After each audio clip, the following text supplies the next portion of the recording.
Good morning, colleagues. Good morning, everybody. How nice it is to be here on a cold, wet November, December morning. But it is nevertheless one of my favourite times of the year because it kind of marks new beginnings, I think. And I wanted to say thank you and congratulations on joining the programme because I've been involved with it for 27 years, something of that sort. I know. And through that time, I've seen this programme developed so that with our association, Royal Institute of British Architects Association with Oxford Brookes, I think that the kind of work that students have endeavoured on is really some of the most leading work that I see when I go around different schools of architecture in the country. And I've been asked to talk about design, and I thought a couple of things I would do. One of which was, I guess, Sam, you've talked through some of the structure of the programme, and Maria, you've talked through a little bit of the structure of the programme. But I thought just for clarity, I would talk my way through the part one design structure and then the part two design structure and say something about the kind of projects that you might engage with and how you might go about those. And then thinking that you're all here because you love architecture and buildings, I thought I'd then talk about some buildings that I love and try to describe them from the point of view of how they map onto the kinds of things you would be doing. And you'll see the building I've chosen to talk about in a second, but it's one that you will become all too familiar with in your travels to Oxford Brookes. And I'll talk a little bit about the architects and some of the design ideas behind a building which you will come to know and love and worry about going to with your design drawings and all of that kind of stuff. So I think this button helps me. The sequence for the RIBA certificate and the RIBA Diploma is very similar in their pattern. And they start with the ideas. Firstly, I think maybe just to preempt that, I often think of you have got, as practitioners, people who've worked in practice and are working in practice. I always think about my own students. I teach at the University of Portsmouth, where I look after the third-year design programmes, and I teach the history and theory of architecture. And I often think about my own students when they come into the school. And they're all full of enthusiasm, at least for the first 2 or 3 weeks. And then they discover other things about life. But with you, I realise that you have considerable skills, background, and not least organisational skills and ability to implement ideas. And so when I've met with students on this programme, they're often highly skilled, highly motivated, very organised. But they're here because they want to expand their horizons. And this programme has always been one about social betterment. And I think that begins with a question of why we are doing this, why we collectively are doing this. Quite often we're very good at the how of architecture and often the what of architecture. But this programme kind of asks you to question, I think, the why of architecture. Why are we doing these projects and what might we get out of them? And so before I talk through these, I think one of the most useful things to think about is what skills you have already, in a sense to do a kind of self-audit. And this is where your tutor and your office mentor can be extremely helpful to you.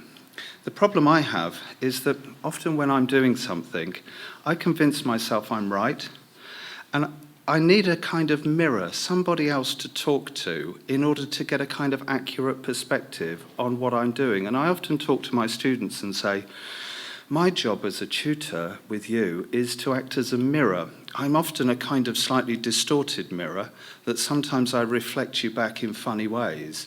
But my real job is to focus on things and help you understand what your project is about, what you're trying to achieve, and how you might best go about achieving it. So I think maybe as a beginning, it might be a thought to think about the why of you, what motivates you, and what do you want to get out of this program. And that leads me to talk about the projects, because all of these projects are set up in a way that they give you a unique opportunity to learn something about architecture that you would like to explore. So they are vehicles for architectural idea exploration. The program works in a way where, at least for the initial projects at the D, you can see just there, the top red box, the D1 and in parallel the D4 design projects.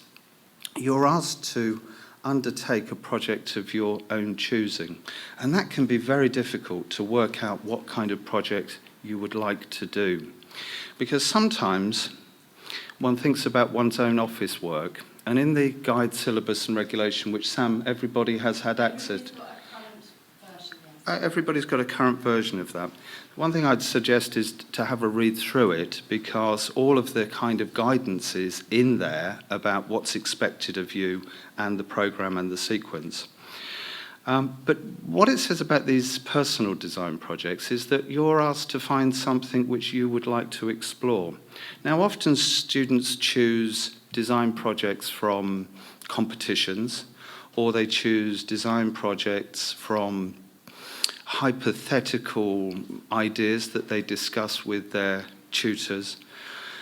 What tends to work less well is when the project is very similar to what you do in the office. So if you're an expert in hospital design, shall we say, I would have thought the last thing you want to do when you come home to work on your own design project is yet more hospital design.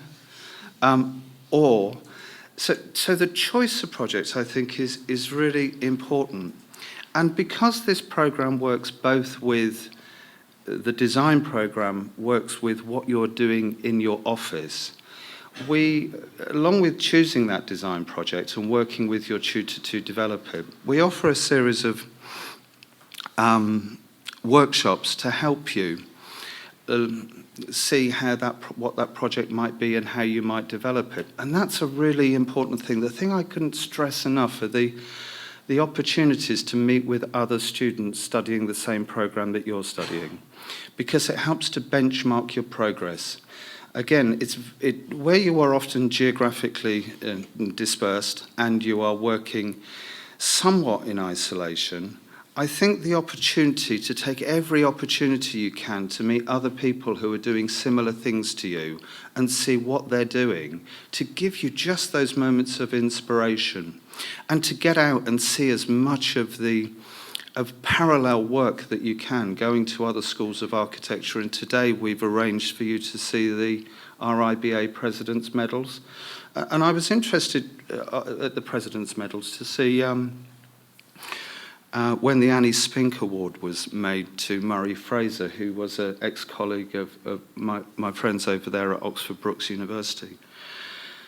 He said that architecture design, architecture students are divided into those that kind of write and those that kind of draw stuff, and they're kind of one or the other. And he said that's not true.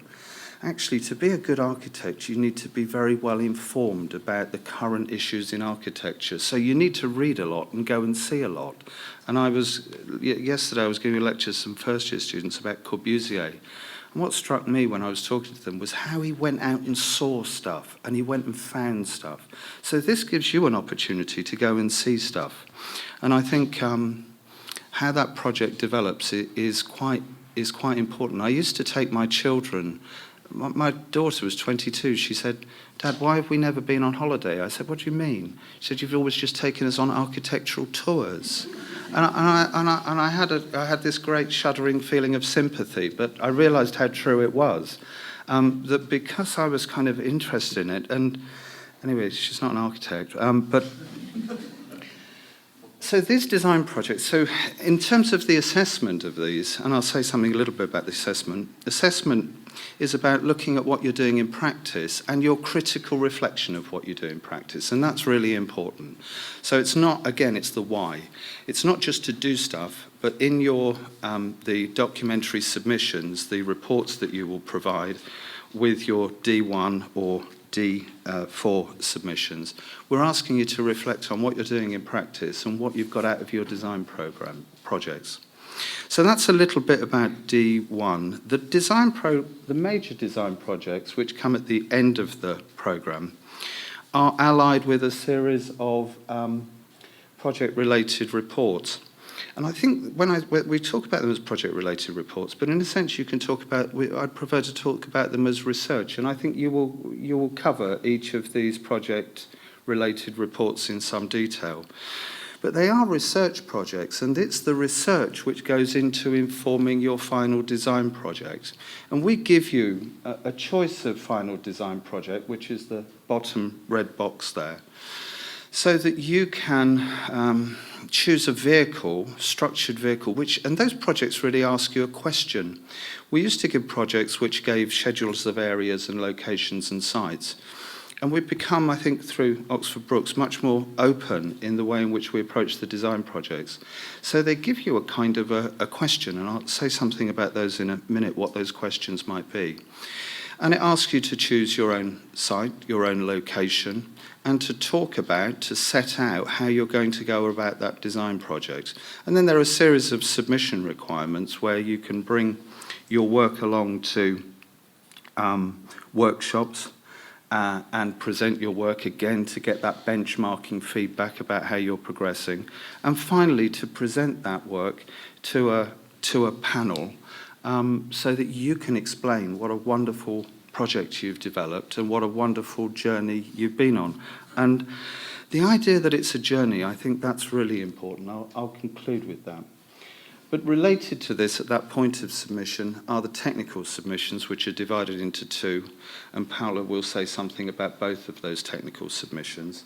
But in summary, this is quite useful to you, perhaps for the stages and what is required. I won't go into the full detail because all of that is in the guide, syllabus and regulation.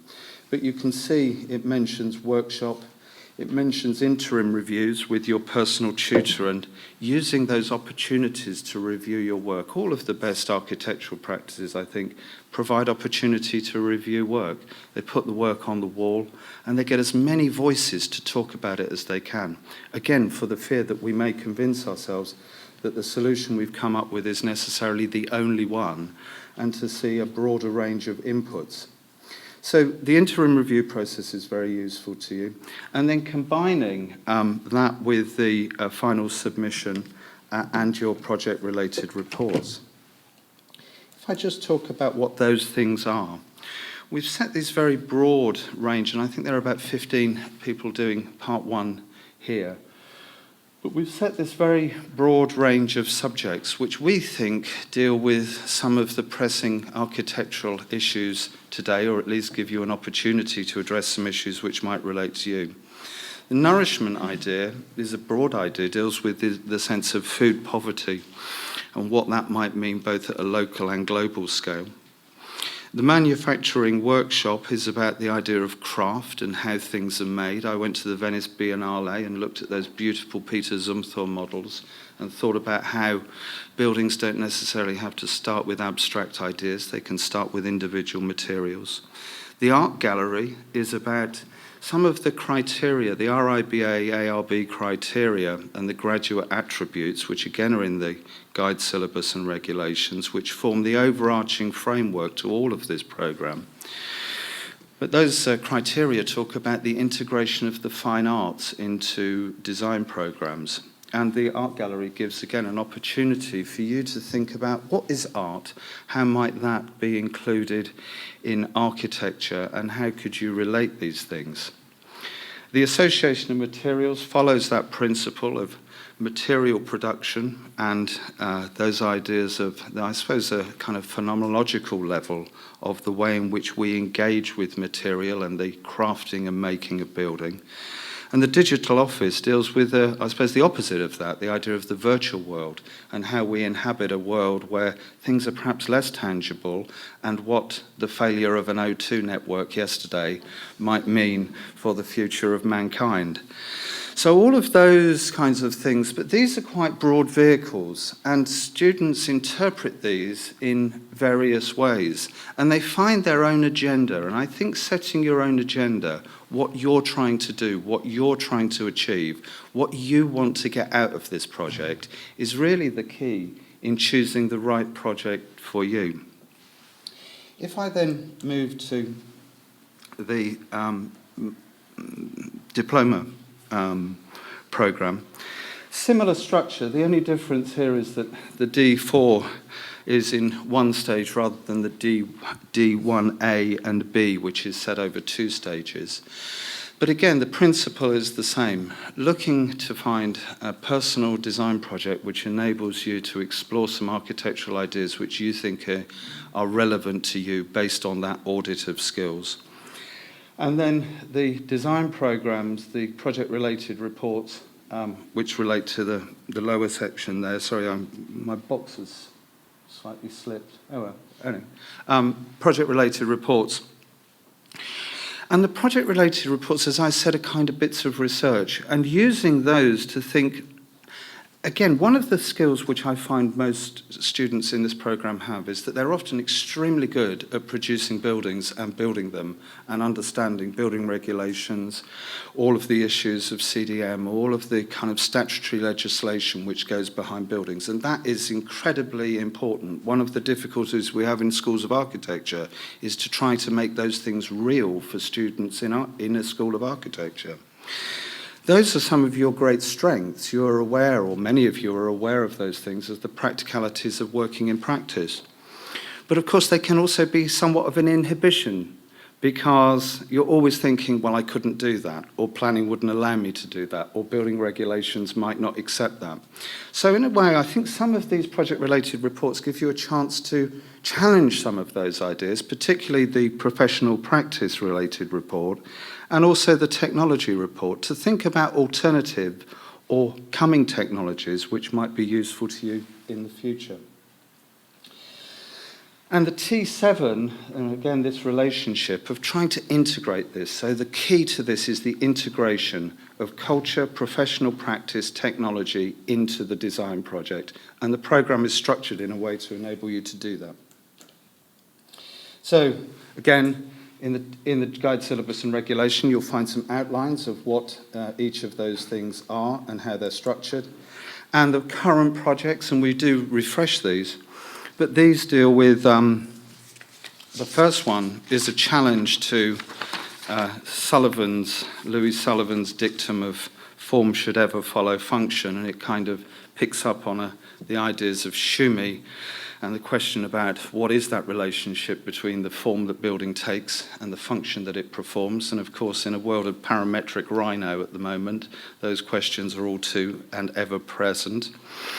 The horticultural city is about the ideas of sustainability, and sustainability runs through all of these design programs at the level of the technical submissions.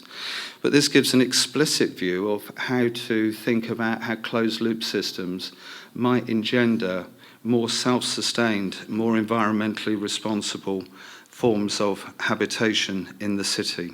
The connected world is back to that idea of the digital world, and the urban density looks at questions about what high-rise living might be and how, I was thinking about the vertical village, how as density increases, not just here but across the world, high density, super high diversity within society, what kinds of buildings may we need for the future in order to accommodate that change?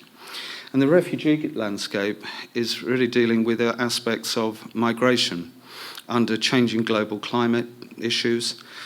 People are moving across the world, partly because of conflict, which is often driven by levels of poverty, often driven by changing environmental conditions, which force people to move. And what does the landscape, the architecture of landscape, perhaps at a global level, look like in response to those changing migratory patterns? As part of all of those things, one of the things which I think we're extremely good at within this programme is to give you feedback on how you're progressing and what you're doing. I go to lots of schools of architecture on visiting boards, both in this country and around the world. And I think that the programme has got one of the best levels of feedback. It's very important because we set out the criteria against which we are going to evaluate your work. So all within the GSR, all of those criteria are mapped out, and those criteria go back to the Part 1 and the Part 2 RIBA, ARB criteria. So there's a direct relationship. And when we're looking at your work, we assess it against a set of criteria which effectively map those things. We also give very detailed written feedback on your work. So every time, and this is important because this is then your job is to take that back and talk to your, both at the interim stages and maybe at the final stage, to talk to your tutors, your mentors about this kind of feedback. And we receive feedback as well through receiving your tutors and mentors reports. So before we make any evaluation of your work, we're aware of the process that you've been through. And perhaps that's a key thing, that this is a journey and it is a process. So that idea of recording and mapping the process and seeing that as being valuable in and of itself is important to your success in this design program. So that was my little bit about the section. They told me to turn my phone off because it interferes with the microphones, so I have no idea what time it is. Usually my students start leaving when I've talked for too long, so, do I have time to show you some pictures? What is the time? Oh, yes, 45 to 11. Oh, well, I can indulge myself for the next 20 minutes, which is a joy. But perhaps before I show you some pictures, from that brief summary overview of design, it's very difficult to talk about design. Working for the RIBA, I was part of a team that produced a document called Tomorrow's Architect, which about 15 years ago set out a strategy for architectural education, much of which was adopted. And in that, when we were discussing it, I got the job of writing up what design was. And I of course I wrote it, but ultimately we were discussing it, and someone across the table, as one does, after a long day, said, Martin, this design business, you know what it is? It's a very complicated act of faith. And I thought, wow, in a sense, it seemed kind of quite dismissive, yet it was kind of true, because in a way if we're nothing else as architects, we're optimists, aren't we? We have a kind of belief in the future and that somehow things will be better, and that our small actions, whatever they might be, in some way, in a very modest way, I think the days of the great egos are perhaps coming to an end, but in a very modest way, our contribution is going to make the lives of people better. And I always thought this when I walk in the door of the Royal Institute of British Architects and look at the RIBA gold medalists, which are on the wall to either side. One of my ex-colleagues, Colin Stansfield-Smith, he was a great architect, and his work was involved with school design in Hampshire, in the south of England. And a lot of what Colin did, it just struck me that those things that he did made such an enormous difference to those little children, and then how the environments in which they grew up had this enormous impact which carried through for the rest of their lives. And that's why Colin was so difficult, because he took it so seriously, because he believed it was so important.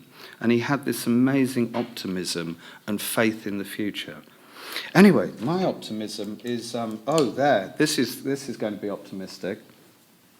This is about John Henry Brooks' building. This is the building which you will, as I said, come to know and love, because this is where much of the programme is delivered and where you will spend a lot of your time in the future.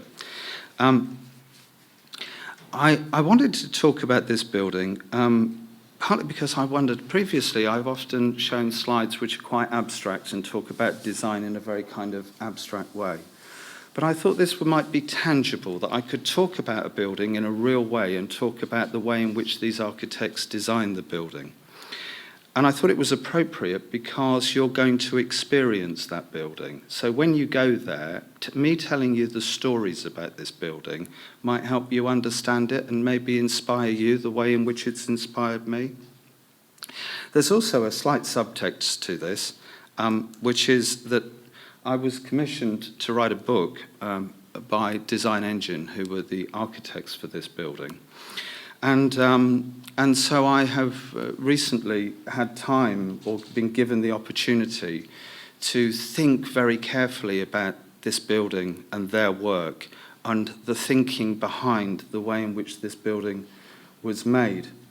And when I came to think about the structure of the book, they're always difficult. I don't know if you ever go downstairs. Do you ever go downstairs to the bookshop and sort of wander along the shelves and think, I must go home with something because the credit card's burning a hole in my pocket, and I'll feel that trip to the RIBA was worthwhile.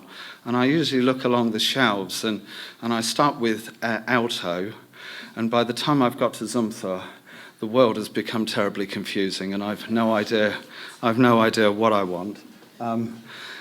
So when I came to write this book, I too started with why, and I thought about the book, and I thought the way in which often those monographs that I've just described are put together.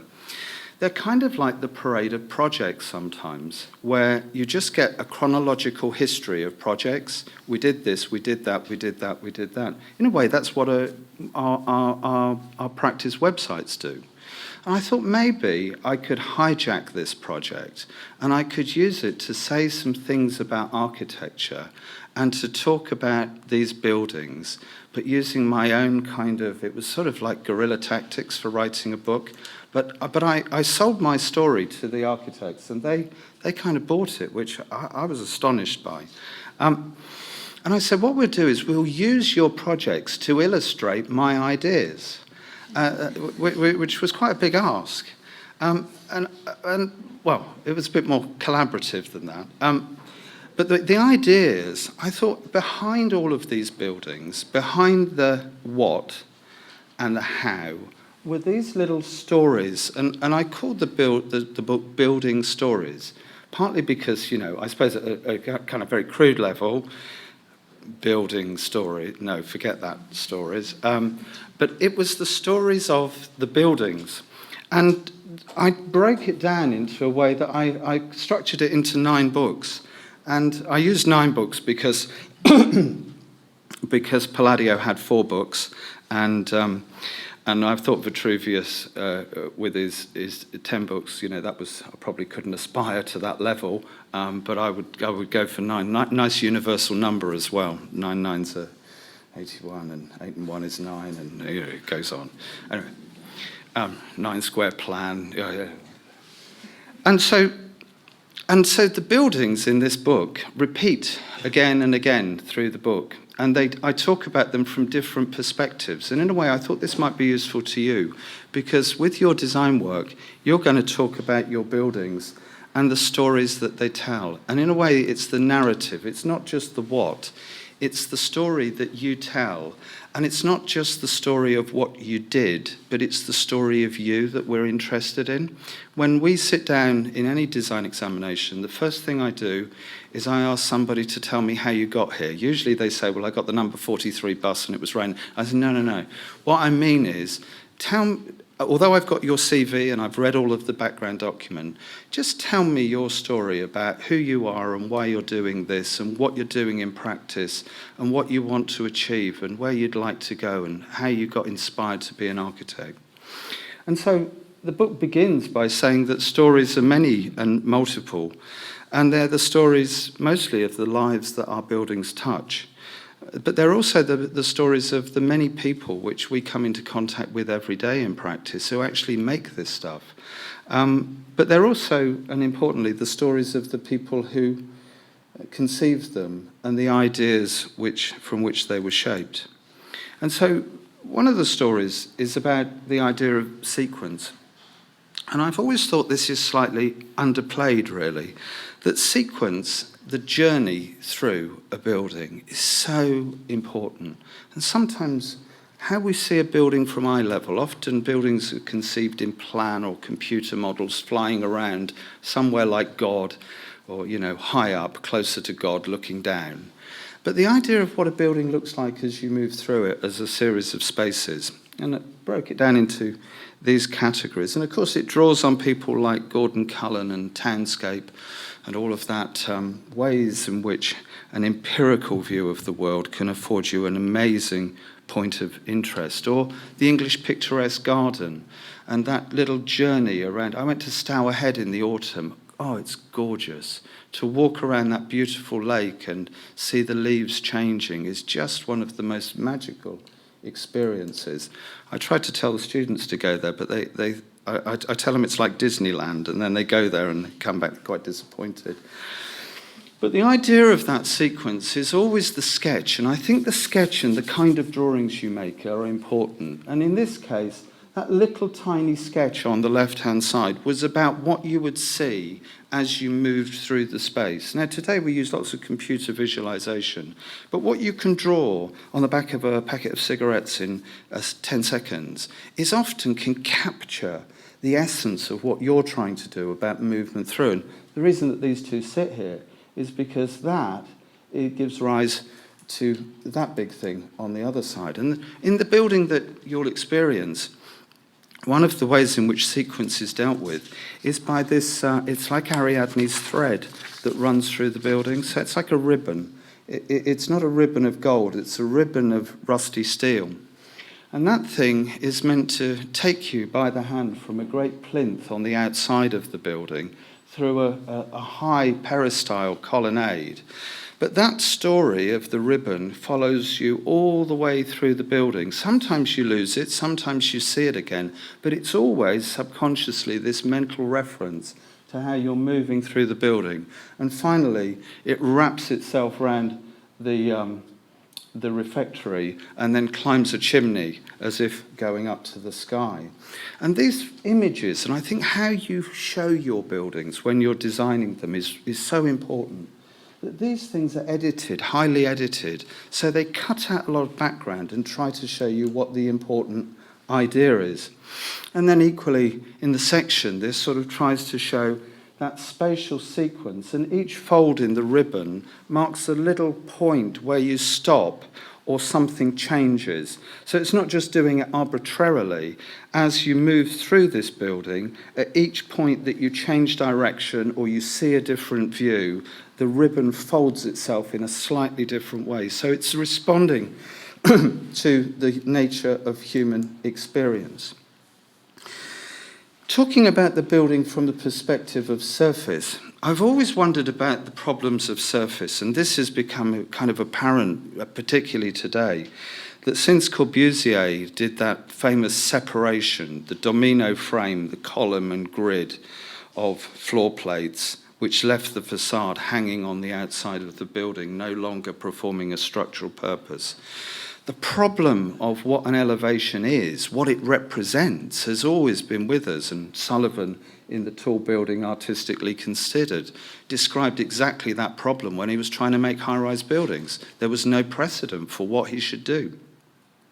And so this problem, what is an elevation? How thick is it? The liminal space between being inside a building or outside a building, and that interface is so tricky today as to how one deals with it. In this case, I went back to the origins of surface, and I thought about the way in which surface was originally, going all the way back, to Gottfried Semper, weaving. The curtain wall was initially a fabric, and the fabric that we clothe our bodies in. And these guys, the design engine, used that. This is the library of Oxford, of the John Henry Brookes building. And here they used, I thought was a quite clever device. So this is a very practical resolution to a real problem. There were some people who lived directly opposite the back of this building who were particularly wealthy and very vocal and very well informed. And they were very concerned that 500 students would be looking into them having fun in their swimming pool next door. You've come across this, haven't you? Issues of overlooking and all of those practical concerns. And so those problems, you just go, oh dear, practical, how do I deal with this? What rights have people got? But in this case, they used this as a sort of opportunity, so that professional practice matter became an opportunity in the design, where this faceted wall, which you can kind of see with the light coming into it, was used to obscure the views over the adjoining buildings. But it also does something else. It's kind of magic, because Oxford Brook has this logo image of the oak leaf. It's a bit cliched, I have to say, my friends, which is, you know, little acorns growing into big oak trees. Oh, anyway. But they took it quite seriously, and they thought, actually, the oak leaf is fascinating, because if you get an electron microscope and look at the structure of it, you find this amazing patterns, a bit like Voronoi patterns of closest interface between surfaces. But they used this pattern at one level with the tiny oak leaf to make the fritted glazing. And the fritting, depending on the amount of glare and the orientation of the building, you get different clusters and different intensities of the oak leaf. So it's kind of like being in a forest once you can read it. And they were also fascinated by this thing, which is, it's so tiny there, but it's The Power of 10 by Charles and Ray Eames, which was where you start looking at someone reading a book somewhere in Los Angeles, I think, and then you zoom out and out and out each time by a power of 10, and then zoom in and in and in each time by a power of 10. And it's the sense that there's self-similarity, and in this case, the self-similarity goes down to the level of that micron level of the structure. There's the basket weaving I was describing, but the structure, the cellular structure of the oak leaf, which then takes the form of this ribbon of steel going through. Now, most people will never know this, will they? They'll just go, it's a nice pattern. But in a sense, that's the poetry of the architecture, I think, that it elevates it. It carries meaning, and in the surface, they try to have meaning. There's only two more, Sam. Am I all right for 2 minutes? You are absolutely fine. I'm absolutely fine. You'll be the judge of that, won't you? Then the other thing which I thought would be interesting, because it's kind of something that we deal with on a day-to-day basis, is composition. It's often the hidden art of architecture. You know, sometimes people, they want us to be responsible for everything, don't they? You know, fire escape strategies, warranty this, you know, give collateral warranties for that, all that stuff. But in a way, one of the things which perhaps no other practitioners in the team are really kind of maybe equipped to deal with, I don't know, are these issues of composition, of what beauty might be, about what aesthetics might be, and how something can be made or shaped. And there is a kind of a language of that, an idea of order, or some sense of how you can, you know, not many people use words like inflection and juxtaposition. I probably shouldn't, you know, but that idea about the things that trouble us, these are the things that keep me awake at night, you know. Is that the right size compared to that? Should that, you know, these relationships are fascinating. And how art, or at least other people who've dealt with those ideas of composition, can inform what we do.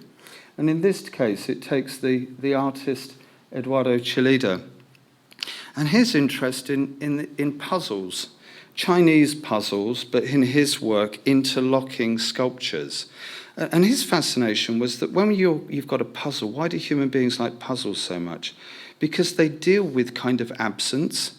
So there's the presence of the bits, but when you look at the bits, you almost imagine, you can create the bit that's missing. And for this project, they used this idea of the puzzle based on Chillida's work.